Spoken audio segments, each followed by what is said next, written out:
वडवणी तालुक्यावर पाणी टंचाईचे संकट.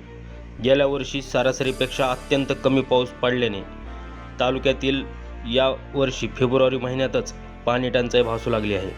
सोन्नाखोटा येथील सर्वात मोठा प्रकल्प असणाऱ्या ऊर्ध्व कुंडलिका प्रकल्पात आत्ता केवळ 19%च पाणीसाठा उपलब्ध आहे, तर मामला येथील खानापूर तलाव मृत साठ्यात आहे.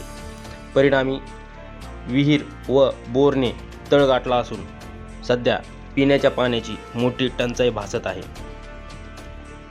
जनावरांच्या चाऱ्याचा प्रश्न देखील पाणी नसल्यामुळे उद्भवत असून वेळीच प्रशासनाने पाणी टंचाईकडे लवकरात लवकर लक्ष देण्याची मागणी तालुक्यातून मोठ्या प्रमाणात होत आहे.